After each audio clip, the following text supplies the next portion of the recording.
considered an oddball, a weirdo practically all my life since childhood. He is poor, and he has deliberately kept himself poor, he said, so that he would do what he was called to do, which is philanthropy. He believes that's his purpose. I'm putting my money where my mouth is. She said, well, this is the man that go around and give people money. And I looked at her and I didn't know what to say, and my heart was so overflowing. I said, oh my Lord, $1,000 for me? Of course, if I were wealthy, I might give away 10,000 or $1 million. I think if Tom Cannon were a millionaire, he would be expected to give money. Not all millionaires do. But Tom Cannon is just an ordinary person with a mission. A saint I ain't, and I've never pretended to be. He's Thomas Cannon, the money man.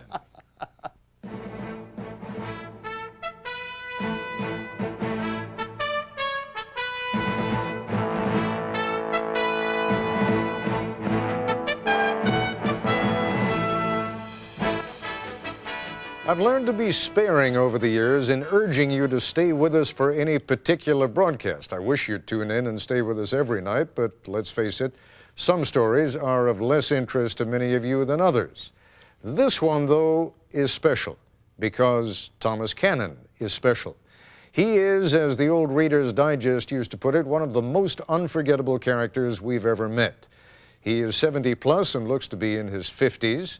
He is one of the most beloved and admired men in his home city of Richmond, Virginia. Until he retired, he was a postal worker. He lives in a small but comfortable home that was given to him because his fellow citizens so admired what Mr. Cannon has been doing now for nearly 25 years.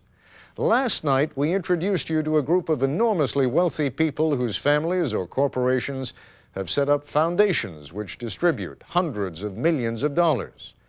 Thomas Cannon can't do that because he's never had a great deal of money. But what he has done with what he's got will make you feel a good deal better about the human race. Thomas Cannon is a strange but wonderful man. A man there was, and they called him mad. The more he gave, the more he had. And I think that's really the paradox of Tom Cannon. There are people that think he's a little different, but I think the reality is Tom has found the secret to happiness in life.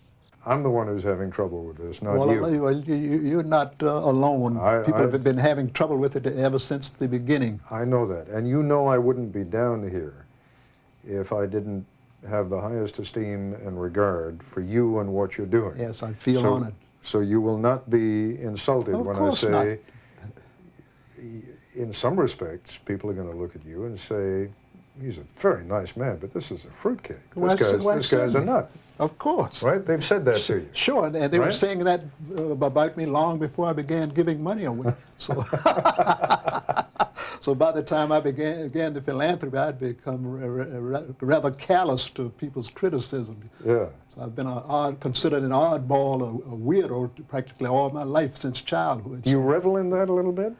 I don't revel in it, but it doesn't disturb me too much either, because I usually know what I'm doing and why I'm doing it and how I'm doing it, you see. So there hasn't been any confusion on my part as to what I'm doing. All the confusion is on the outside, you see. Well, and it's strange because we all pay lip service. Certainly, and that's to the notion of charity. And that explains my doing this. I'm putting my money where my mouth is. Yeah, a lot of people think he was kind of oddball for giving his money away like that, or you can't understand how somebody can deprive themselves of stuff and give to other people. And it's maybe a special person. Maybe you got to get into his heart or something to know why he does it. I don't know if anybody knows why. He knows why he does it. Why do it? When did you begin? I began in October in 1972. And as to why I began giving money away, well, I had been giving money away all along. Like most people, I've been making contributions to various charities, Red Cross, Salvation Army. So one day I just decided to give more than I normally did, and it just happened spontaneously and continued afterwards. But I don't do this in expectation or anticipation of a reward in this world or the next. It's just something I feel that ought to be done. People ought to care more about one another. And instead of robbing one another and killing one another and cheating one another to get money, they should be using it to help one another along. I did a story on a woman named Doris Jackson, Granny she's known as, a perfectly remarkable woman. Somebody had called in and said, please, there's an 80-year-old woman who's jumping rope on the street. It turned out that the woman's jump roping is only ancillary to her real talent, which is nurturing subsequent generations.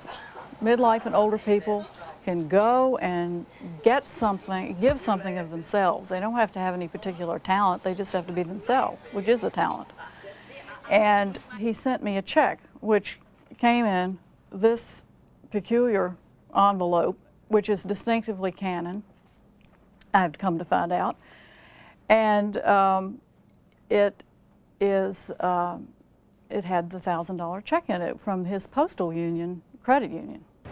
And I looked at her, and she brought this letter out, and she said, take this. So I took it and I opened it, and I looked at the check, and I said, oh my goodness. I said, now there's too many O's for $100. It can't be $100. I said, $1,000? Like something just filled my heart, you know. I said, oh my God, why me?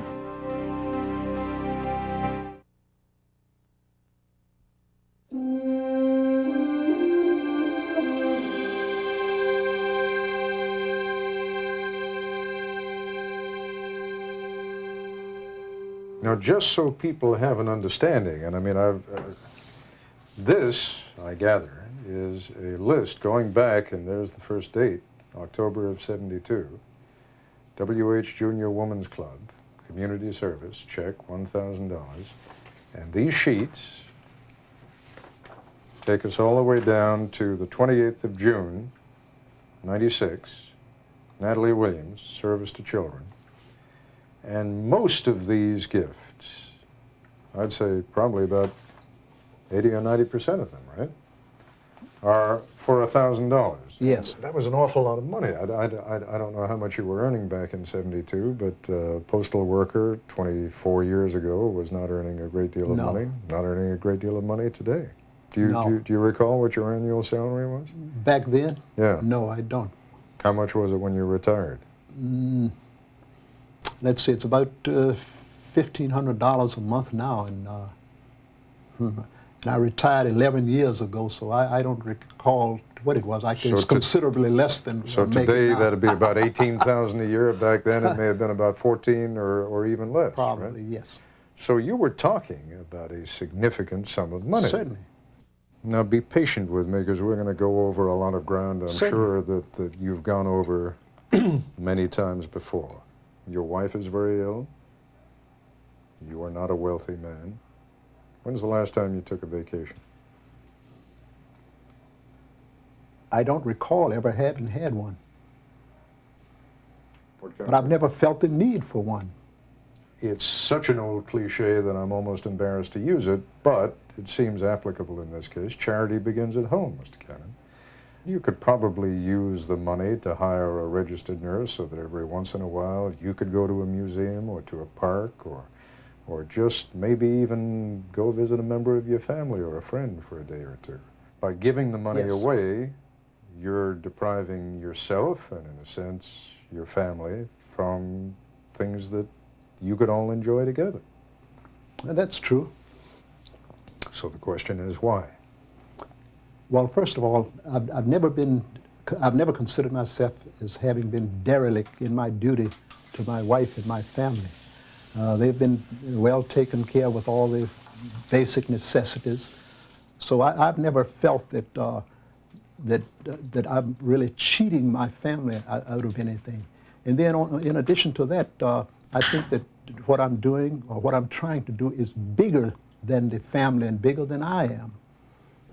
I've had experiences which has led me to believe that the philanthropy is divinely inspired, and I'm just committed to that. He is a deeply spiritual and religious person. He does not embrace organized traditional religion. He isn't religious in the sense that he belongs to a denomination and goes to church. Now, the Bible calls on us to tithe our income, give away 10%. Yes, I'm aware of that. Seems to me you've been doing a little bit better than that. Well, I've been trying to do better than that. You need to get on the good side of the Lord, or what is it that motivated you in the first place? That's kind of controversial.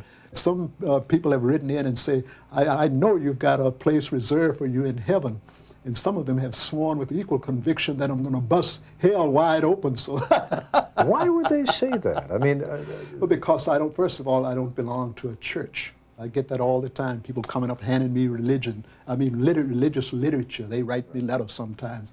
One religion might feel that it has an exclusive pipeline to the deity, you see, and then there are other religions feel the same way. it'd be kind of tough if only one was right and all the rest of us are wrong, wouldn't it? Exactly, you see. The job bus is one of the most popular buses in Richmond. It carries a standing load each trip. He chose the specifically bus because he knows that this was a working, the people that rode this bus was working class people, and they would really be in need of this financial assistance during Christmas. Well, when Mr. Cannon got on the bus, my supervisor asked me to pull up a little bit and park the bus. He got on the bus and began to pass his envelopes out, and once the first person opened the envelope, all jubilation broke out. They started hollering and clapping their hands and praising the Lord. My prayers have been answered. I can now buy my kids shoes for Christmas. One lady said, now I can buy a turkey for Christmas. And then they started dancing in the aisles. And when I received the envelope, I jumped out of my seat and said, "Thank you, sir, thank you." I was so happy. It was a blessing. I really did needed the money at that time during Christmas time, and it just made me feel good that someone thought about me, a stranger. I believe that he's a hero.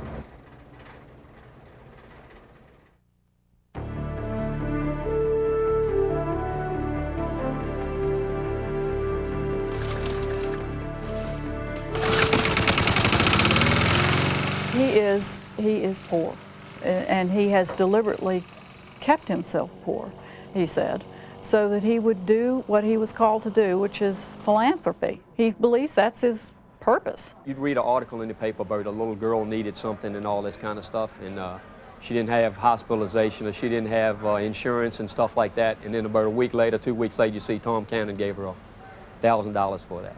These are letters that I can't read all the postmarks, but I gather they've all come, oh, well, here's some that go, some go back 20 years, right? Yes. Now, this one is just addressed to the black men in Virginia that give away money. Yes. That's enough, right? Well, I got it. You It's got here. it. Tom, the man underlined with money, Richmond, Virginia, works in post office. This is tenement row house in a ghetto area of Richmond. That got to you. Thomas Cannon, Richmond. That got to you. Thomas Cannon, money man. To the man in Richmond, main post office. Tom Cannon, the guy with the money to give. You wanted to say it off the record. If you want to leave it off the record, I promise you we won't use it. But you said to me a moment ago, I don't want you to think I enjoyed being poor. You want to leave that off the record, or would you No, mind? you could put that on the record because it's a fact. It's true. Why did you say that? I say that because one of the greatest frustration I've had over the past 23 years I've been giving money away is that I've had so little to give. I long to greatly expand on that. I've had to pass up so many worthy people because at the time I didn't have $1,000 to send to them. If Tom was rich, it would remove some of the significance of this. But Tom Cannon is just an ordinary person with a mission. I think when I see a lot of rich people give money away, a lot of it is done for publicity. It's done for numerous reasons. I don't know how much it's done from the heart. And I think his money was done from the heart. So I'm fully aware that the greatest success of this philanthropy stems from the fact that I don't have anything much. But I still long for the day when I can have enough so that I can do much more. For example, when I think of this professional basketball player signing a $121 million contract, and I just think about what I could do if I had just had a fraction of that, you see. What would you do? So, what would you do? I would expand the philanthropy primarily. Most people harbor the illusion that money can make them happy. It's not true, is it? Not by itself. Well, in a limited sense. Life itself is basically an illusion. And these things that we attach ourselves to, like money and jewelry and fame and popularity and that sort of thing, in the end, what's it worth? It's meaningless. You might enjoy it for a time, but we all know that the time must come when we must relinquish all of that. So why knock yourself out scrambling for it, especially hurting other people to secure these material possessions in the first place?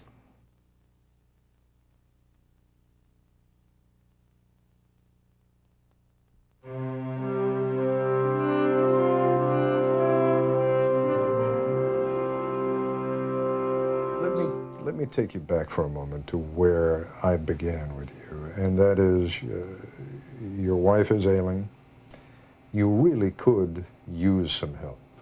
I mean, it must be an enormous strain on you and on her. Yes. To be on call 24 hours a day is a very hard thing. Well, I don't know that it's that much stress on her, because I take very good care of her, and the nurses and the doctors who have worked with us credit me with doing so. And I think she's getting far better care than she would get in any nursing home, or even though they have the staff and facilities to do so. So that's all I can do for her. You see, in her state, she's legally blind, she's diabetic, she has a weak heart, she has high blood pressure, she's helpless. So if wealth wasn't that important to her when she was well, it's absolutely meaningless to her now. And you were telling me before that when it comes to your own cravings, they seem quite limited. I mean, Well, they are. They are. You don't smoke? No. You don't drink? No. Don't mess around? No. You have any vices at all? Yes. Lust. Lust? I'm a dirty old man. I'm harmless. But I fantasize a lot. Every attractive woman I see, I lust after them. You see, so I have faults. A saint I ain't, and I've never pretended to be. Well, at least it's a cheap fault, isn't it? Yes. And there are no great dangers associated with it, as long as you don't act on it. Exactly. Here is a very articulate man, an ordinary man with an ordinary job, doing extraordinary things, and for extraordinary reasons. I feel that he's a man of character, and he's a man that can lift the morale of many others to be caregivers. Now, come on. Other than lusting, you're a pretty virtuous guy. You ever play the lottery? All the time. I've played lotteries in Canada, New York, New Jersey, Pennsylvania, Ohio, Illinois, Maryland, Washington, D.C., Virginia, Florida, New Zealand, and Australia. Have you ever hit? Mostly free lotto tickets. I'm so glad to hear you do something stupid, too. That's why do you play the lottery? Because there's a possibility someday I might win. And if you did? Well, as I've explained. You'd give it away? Not all of it. But you'd, all right, well, what would you do with the extra money? Well, first of all, I'd put a nest egg aside to deal with the emergencies that might crop up, you know, medical expenses and one thing and another. And I would make use of it, but it takes so little for me to enjoy, though, you see. I can curl up with a good book and the world just isn't there, you see. I don't need a lot. I don't need to get my head bad to have a good time, you see. My wants and needs are relatively simple. I've got it down to just one more question. If the time ever came that you needed $1,000 and you picked up the phone and you started calling each of these people, what do you think would happen? I don't know. I imagine they would be disappointed because it wouldn't have really been a gift if I'm coming back for it. And I would never do that. I would try to get it from any other source before I would try to get it from one of those people I had given it to. That's it. It's theirs. Of course. Well, you're a remarkable man and also a gracious host, and I thank you very much. Well, thank you for your interest. And that's our report for tonight. I'm Ted Koppel in Washington. For all of us here at ABC News, good night.